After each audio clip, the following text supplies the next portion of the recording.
This is CGTN, China Global Television Network.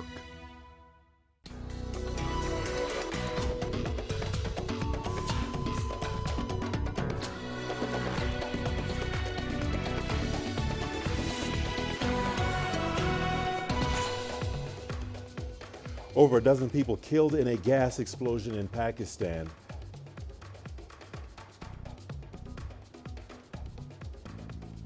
Ethiopia says it won't cooperate with the UN team formed to probe human rights abuses in the ongoing conflict in the north. And medics in the UK struggle against a surge in coronavirus cases fueled by both the Delta and Omicron variants. Hello and welcome to Africa Live. As always, great to have you with us. I'm Richard Nta, live in Nairobi, and for those of you joining us from across the continent and around the globe, we thank you for joining us. Let's take a look at other stories making headlines this hour. Nigeria and Southern Africa consider how to recover losses incurred due to Omicron travel bans. And in sports, Qatar claimed bronze after penalty shootout victory over Egypt at the ongoing FIFA Arab Cup. Once again, welcome to Africa Live. Great to have you along with us. We begin in southern Pakistan city of Karachi, where a gas explosion has killed at least 12 people and injured 16 others. The blast took place in a building that houses a bank in the Sher Shah area. Police says it was caused by a leaking gas pipeline. Also, let's turn our attention to another developing story out of central China, where rescue operations are underway after a section of a road bridge collapsed in the Hubei province. At least 3 people have been killed and 4 others injured. Eyewitnesses say that they saw vehicles plunging to the ground. Multiple passengers are believed to be trapped in their vehicles, and some of them appear to have been covered in debris. The bridge is part of the G50 expressway that runs from Shanghai to Chongqing. The disaster has caused part of the expressway to close. We'll be watching this story and we'll bring you more updates as they become available. And in other news now to the Philippines, where the death toll from Super Typhoon Rai has risen to 31.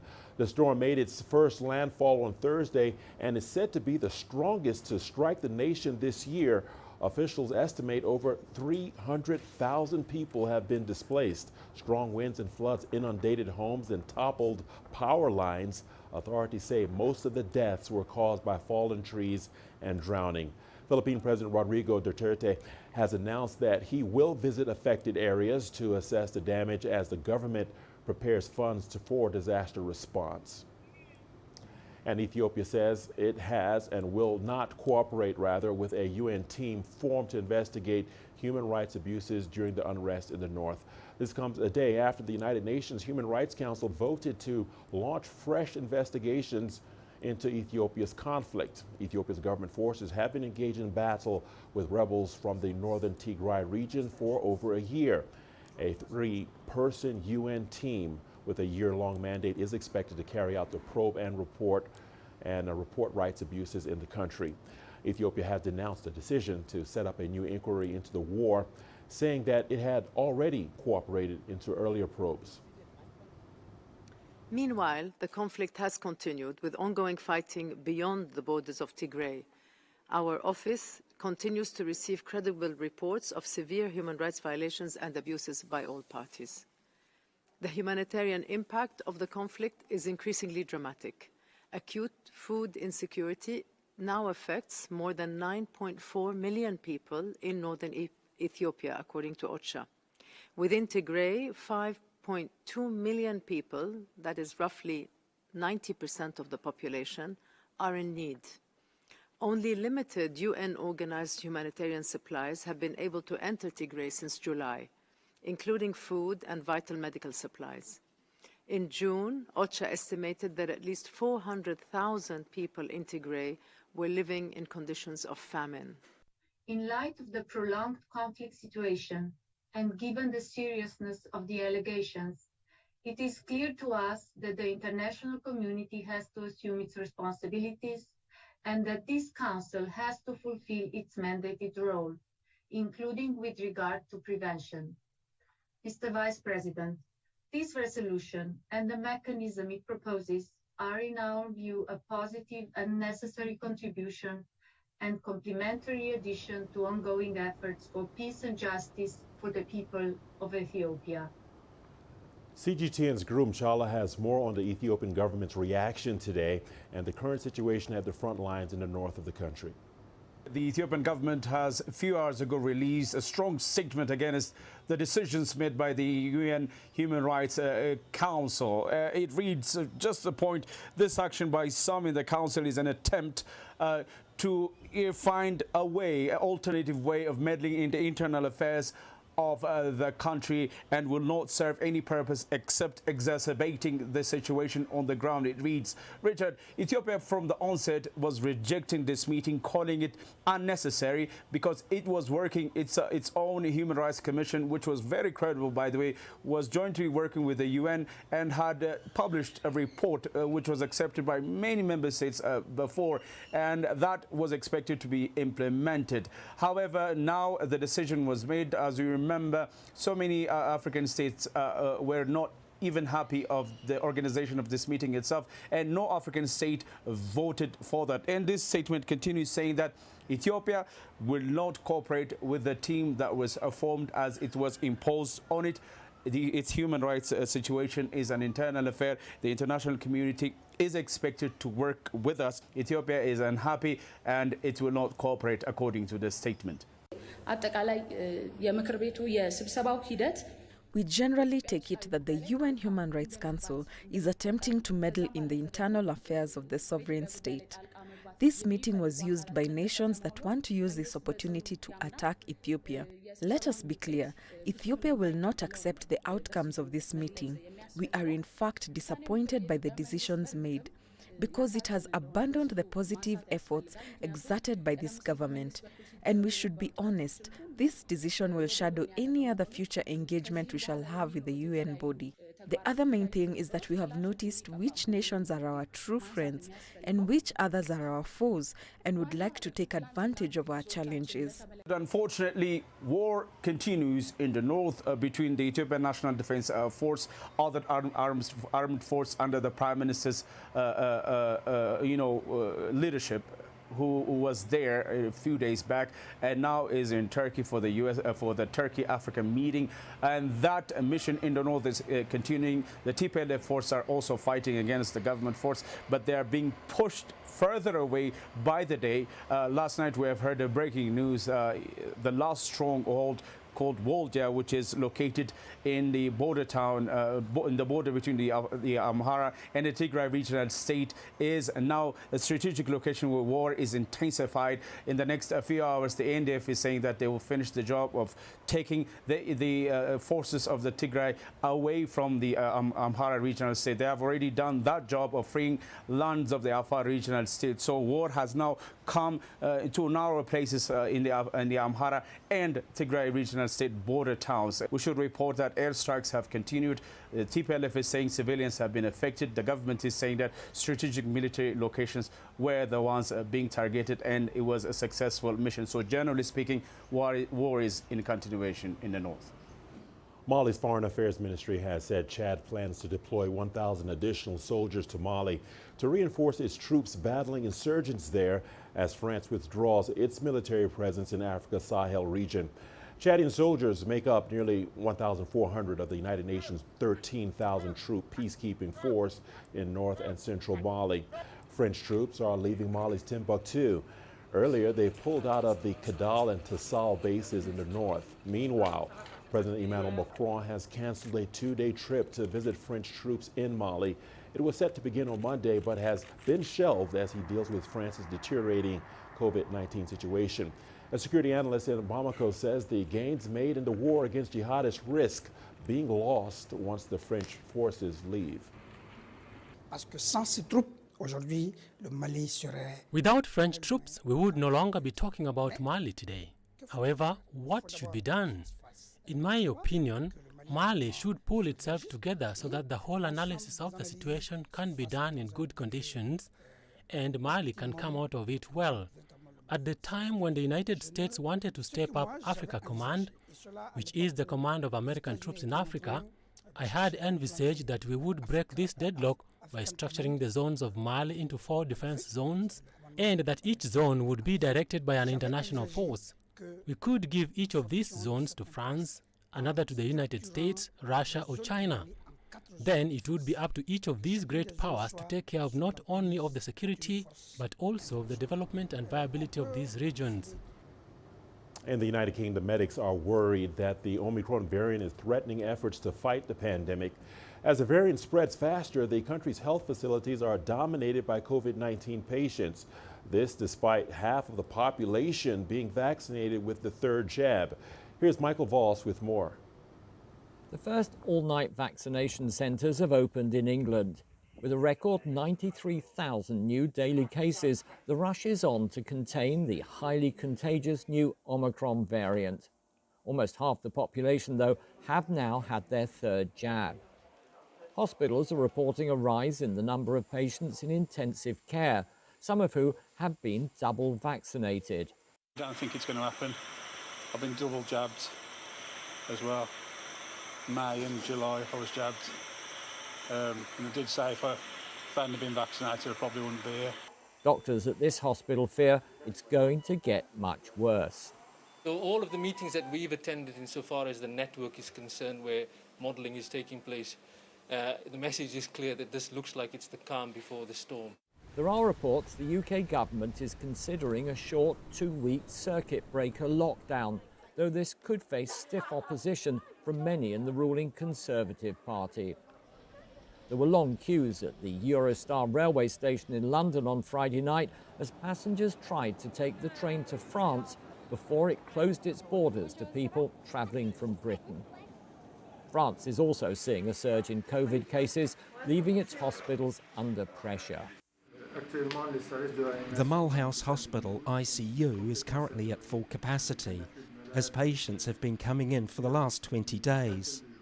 70% of the ICU patients are COVID-positive cases.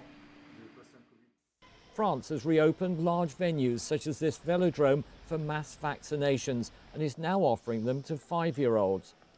Germany has also started vaccinating everyone over the age of 5. The fear is that the situation is going to get much worse. I too expect a massive 5th wave. I am in close contact with my colleagues in England, both politically and scientifically. We were still discussing this yesterday, and the colleagues are saying that what they are seeing there exceeds everything we have seen during the entire pandemic so far. Back in Britain, the economy is starting to suffer with mounting pressure on the government to renew financial assistance to hospitality and other sectors. Michael Voss, CGTN, London. When the United Kingdom put southern African countries onto a travel red list due to scientific identification of Omicron, the impact was immediate and devastating to the tourism sector. All the 11 countries were removed from the list this week. As Angela Coppola reports, the southern African nations hit hard by the travel ban are not just counting losses, but also considering what to do about the economic damage. According to the Tourism Business Council, the tourism sector lost $62.5 million in bookings alone in the first 48 hours following the ban. It doesn't end there. The challenge that we sit with now is that we still have the EU, still banning South Africa. The likes of Germany are important, France is important for tourism, the Netherlands, and many other countries within the European Union. If you look at the European Union itself, 686,000 tourists come from the European Union. We still have the US that still have banned us. Luckily, we just got the news that Canada has lifted the ban on South Africa. The hospitality sector was hard hit by that red listing. If we take our December period, we lost about 45% of our business. Some of it has clawed back in fits and starts. And around about 65% of our January and February businesses. That's the short-term losses that were ring-fenced in terms of the international travel. There's been some discussion about seeking compensation from the UK authorities for imposing that latest red listing. So one of the things about our continent, about Africa, is how willing and how forgiving we are. We really shouldn't be. we should be as bold as to say we will sue them for loss compensation. We will try and get them to compensate us for the damage that is done. Because remember, it didn't just do financial damage, but it also had a reputational damage. Industry players don't see any value in pursuing that option. The issue of compensation takes years, and we can't wait for years to operate and go into courts and so forth and so on. For us, is let's restore trust. Let's make sure that we work together.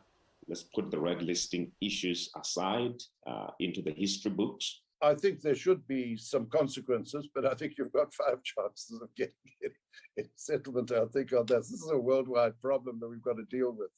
And I think we're not going to get it. That doesn't make sense. Let's rather just try and rebuild and learn from the mistakes of doing knee-jerk reactions. It's not about whether the tourists are back in the country or not. It's about the long-term damage that's been done to those tourism establishments and when they're going to recover and contribute meaningfully to the South African GDP. I'm Angelo Coppola for CGTN in Johannesburg, South Africa. The Omicron and travel bans also impacted Nigeria's aviation industry, which had already been struggling. The Nigerian government has threatened reciprocal actions. CGTN's Deji Badamosi has more on that story.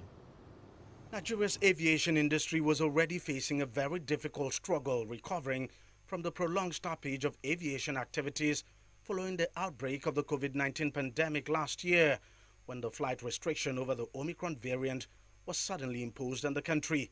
Industry players say they didn't see the flight ban coming and that it has now compounded their situation. We never expected that, because if you look at the global indices on how this COVID-19 is being tackled, Nigeria has done so wonderfully well. As a travel agent, we have sold tickets to those destinations because people are already willing to travel. They have been indoor, they have been in Nigeria for so long, and recently we started seeing change. We started seeing people coming to us to purchase their ticket. A lot of people. Even though the United Kingdom has now rescinded its flight ban, that of Canada and Saudi Arabia are still in place. Canada is a popular destination for Nigerians seeking to study abroad, while Saudi Arabia is popular for Nigerian Muslim pilgrims. With the flight ban of both countries still in place, the number of travelers from Nigeria has significantly gone down. We have students that are supposed to resume this coming January, about how many days to go. And with the travel ban from the other 3 countries, they couldn't go. And apart from that, a lot of people wish to celebrate the Christmas outside in some of these countries. They have made preparation, they have booked their hotel, they have made payment, they have bought their ticket. But now with Nigeria on the red list, it means they cannot go to these places. And that seriously had a negative effect on our businesses, because some of us couldn't pay our office rent. Some of us, we have issue with our clients when it comes to refunds of tickets. The Nigerian government says it is hoping to resolve the issue diplomatically, but it has also warned that it could be compelled to take a reciprocal action by banning flights from the countries involved. Some experts, though, warn that may not be the right move.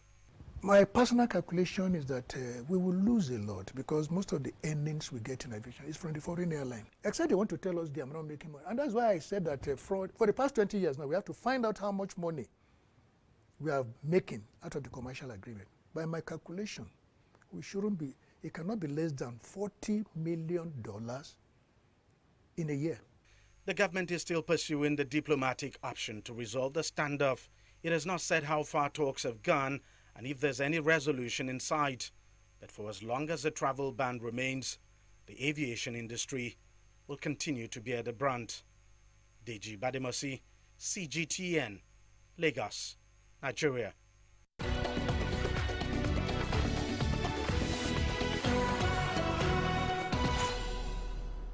On the 17th of December 2010, an uprising broke out in Tunisia when Mohamed Bouazizi, a vegetable salesman angered by police harassment, set himself ablaze. 4 weeks later, after vast nationwide protests, Veteran longtime ruler Zine Al Abidine Ben Ali fled into exile on January 14th, which later became an official day of remembrance and a public holiday. On the anniversary of the uprising, Adnan Chouachi reports on how Tunisians feel their country has fared since that crucial day. Some Tunisians celebrated President Said's decision to move the official anniversary of the Tunisian Revolution from January 14th to December 17th, when the revolution explosion burst out of the town of Sidi Bouzid. I'm celebrating the revolution anniversary because the country is so much better than it was before 2010. Yes, there are many challenges and difficulties, but we are proud of our country and proud of our popular revolution. We are optimistic about the future. Many people believe that the main objectives of the 2011 popular uprising have not been achieved. Critics say the successive governments and presidents have failed to put an end to the political, security, economic and social crisis in the country. Nothing has changed in Tunisia because 11 years after the revolution, the country is still going through an ideological war instead of focusing on the economic and social priorities. The population has been impoverished. There's nothing to celebrate on this day. Tunisia's powerful labor union urged the president and the prime minister to focus on improving the socio-economic situation in all regions. The revolution started to address social needs. Bouazizi set himself on fire for socio-economic reasons and not for political motivations. Let's learn from our past mistakes and build a better future for Tunisia. Unfortunately, the situation is getting worse and the demands of the people have not been met yet. The families of victims of the popular uprising are still calling for justice. More than 300 people died and 3,000 were injured during the unrest in the North African state. Observers assert that for the 6th consecutive year, Tunisian youths who made the revolution have not celebrated its anniversary. A recent study has shown that more than 90% of youths are desperate and plan to leave the country. Adnan Chouachi, CGTN, Tunis. And we're not done just yet. We've got your sports.